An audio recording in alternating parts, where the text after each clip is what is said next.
Another thing that I know about the discrepancy between Christianity and Islam's point of view on Jesus is his crucifixion on the cross. Could you maybe explain what the difference in the point of view is between the two religions? The Quran clearly says they could not kill him, they could not crucify him, but God raised Jesus to himself.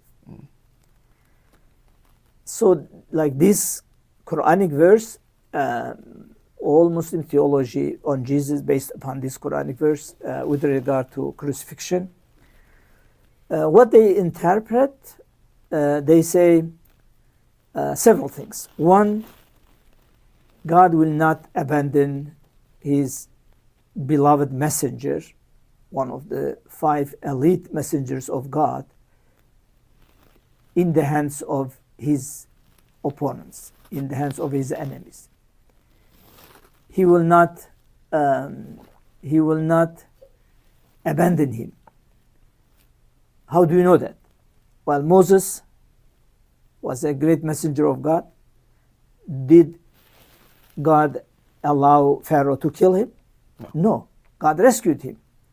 Pharaoh, with all his army, was following him, and God made a miracle and made Pharaoh drowned and Moses rescued. That's God is taking care of his messengers. Abraham. Nimrod was a tyrant. When Abraham broke all idols, he said, well, we should burn him. They threw him into fire, and God says to fire, don't burn Abraham. Be peace with him. And Abraham was not burned. So God rescued Abraham.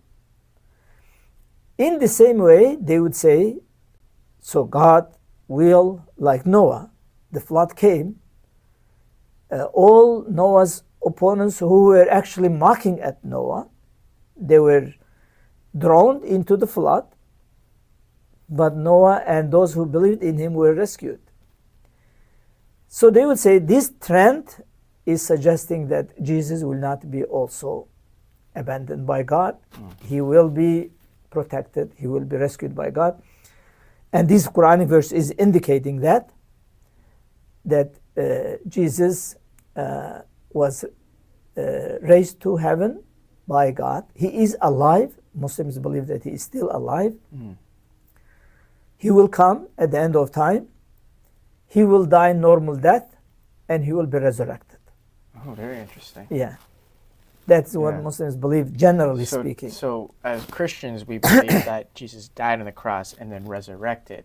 In the Islamic perspective, it's that Jesus alive was taken to God, and then he's going to come back and He will come back. So he actually hasn't died yet. He has not died yet. Very interesting. Yeah, he's alive. Okay. He's still alive.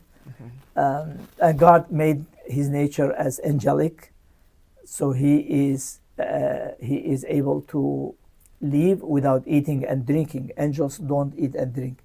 The food of angels is praising God. Yeah, that's their food.